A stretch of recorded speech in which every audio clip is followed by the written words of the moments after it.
bahkan sampai sempat mau dijodohkan sama yang lain katanya. Udahlah, ngapain dilanjutin rumah tangga kamu sama suami kamu, nggak bener katanya. Mendingan kamu sama anaknya ini. Jadi berusaha menjodohkan anaknya itu sama yang lain. Gitu. Sementara statusnya sebenarnya masih sah, istri sama iya, masih sah. Tapi secara agama sudah menjatuhkan talak belum? Saya belum. Sudah 6 bulan nggak kontak ya? 6 bulan nggak ketemu ya? Mas Iwan, lalu bagaimana keadaan Mas Iwan setelah pisah sama istri kedua? Masih kepikiran terus. Antara mau menerima dia atau tidak. Saya juga masih takut. Gimana caranya? Sekarang Mas Iwan kan ada 2 pilihan. Dalam arti meninggalkan 2 perempuan. Yang pertama apa sudah nikah? Sudah nikah lagi? Yang pertama, antara saya pertama sudah mau nikah. Oh, mau nikah lagi. Ganggu. Jadi tinggal potensi yang kedua itu. Kalau Mas Iwan bisa membuktikan ke mertuanya bahwa Mas Iwan itu mampu membahagiakan putrinya. Membahagiakan kan nggak harus semata-mata harta ya. Membuat tenang putrinya, maka datanglah baik-baik dengan orang tuanya tentunya. Orang tua itu dengan orang tuanya Mas Iwan. Ngomong baik-baik dan tentu kalau sudah oke, sudah boleh, jangan sampai Mas Iwan tinggal di mertua ya. Pola pikirnya kembali lagi orang tua, ini mau numpang lagi nih. Kalau tidak, kira-kira tidak dipikir-pikir itu tidak memungkinkan, ya betul. Jangan sampai diganti. Perempuan itu jangan sampai diganti. Biar perempuan mantan istrinya juga bisa berumah tangga dengan baik. Ustaz, yang saya masih kepikiran juga tadi kan bahwa orang yang dizolimi itu langsung diijabah sama Allah. Iya. Ustaz, saya yang terzolimi, doa apa lagi nih Pak Ustaz yang langsung diijabah sama Allah? Yang kedua doanya orang yang meninggalkan sholat 5 waktu, sholat tahajud kalau mampu, kalau tidak sholat duha yang gampang, senantiasa mendekatkan diri kepada Allah.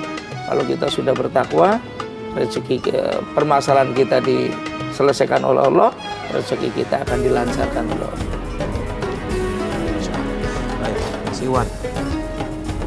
Sebenarnya tim Tawakal sudah berusaha untuk mencoba mendatangkan istri Mas Iwan ke studio. Kami mencoba mencarikan solusi. Tapi ternyata istrinya Mas Iwan, mantan istri mohon maaf yang pertama, tidak mau karena tidak mendapatkan izin dari calon suaminya. Tapi calon suaminya mengizinkan untuk berkomunikasi lewat telepon. Dan alhamdulillah di ujung telepon sudah ada di Mas Iwan. Saya panggilnya Mbak Susi aja ya, karena ini kita samarkan namanya, mantan istri Mas Iwan. Assalamualaikum Mbak Susi. Assalamualaikum Mbak Susi. Waalaikumsalam. Baik, Mbak Susi, terima kasih sudah mau terima telepon kami. Niat kami, insya Allah mudah-mudahan Mbak Susi juga mau mengabulkan karena Mas Iwan sangat menyesali apa yang sudah dilakukan ke Mbak Susi, mengkhianati cintanya dia ke Mbak Susi. Nah, saat ini Mas Iwan ada di studio dan ingin meminta maaf dan berbicara langsung dengan Mbak Susi. Halo. Baik, silakan langsung aja Mas Iwan. Halo. Ya, halo. Ya, Sus. Saya di sini. Saya mau minta maaf sama kamu.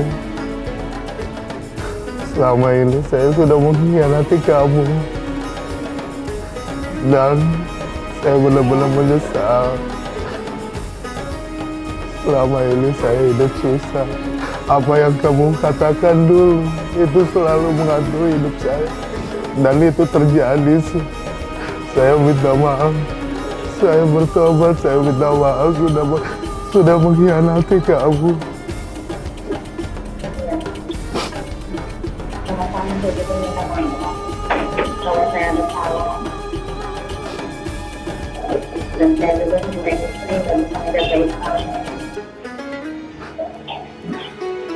Gak bisa mengertiin kamu kalau itu kerjaan saya sendiri.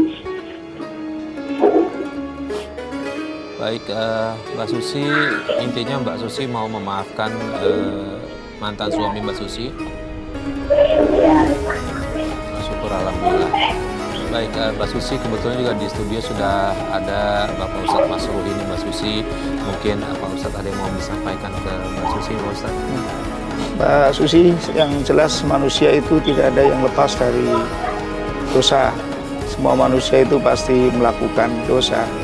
Maka pada saat orang itu telah berbuat salah kepada kita dan orang itu telah mengakui kesalahannya dan meminta maaf kepada kita, maka seyogyanya orang itu dimaafkan. Saya sangat bangga mendengar tadi Mbak Susi dengan lantang telah memaafkan Bang Iwan. Semoga dengan saling memaafkan ini, kehidupan Bang Iwan dan kehidupan Mbak Susi tentunya akan ditambah diberkahi oleh Allah Subhanahu wa Ta'ala.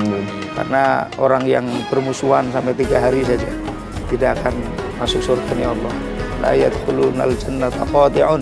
Orang yang memutus silaturahim tidak akan masuk surga. Terima kasih Mas Iwan, ini alhamdulillah mantan istrinya Mas Iwan sudah memaafkan. Nah, kedepannya Mas Iwan mau apa untuk bisa menjalani hidup dengan lebih baik lagi?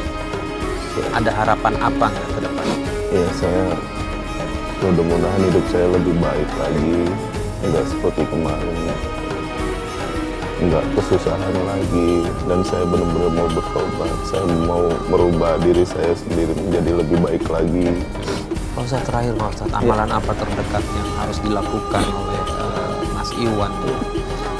Ya, tadi berkaitan dengan dosa salah terhadap istrinya sudah dimaafkan, sudah clear, hatinya sudah harus tambah lapang. Bagaimana tinggal dosa kepada Allah Subhanahu wa Ta'ala. Yang tadi saya sampaikan, tiap malam sholat tobat, 2 rakaat, sholat sunnah tobat 2 rakaat.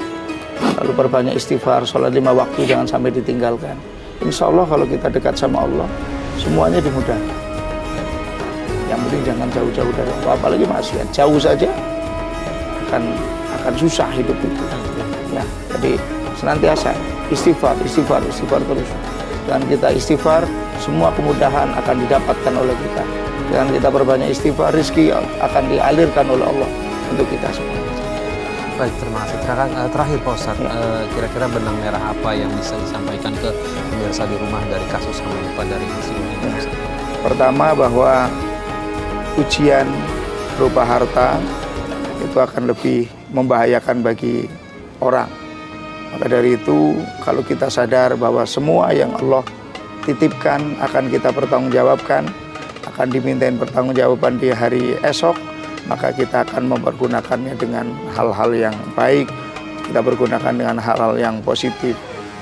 Benang merahnya ya tadi, karena harta yang melimpah tidak diimbangin dengan keimanan yang Mas Iwan rasakan. Maka dari itu ya kita siapapun lah kita, bahwa kita itu punya pengawasan yang melekat, punya pengawasan malaikat. Gerak-gerik kita itu diawasi oleh Allah, sampai denyut jantung kita diawasi oleh Allah, sampai dan nanti akan kita pertanggungjawabkan di hadapan Allah Subhanahu wa Ta'ala.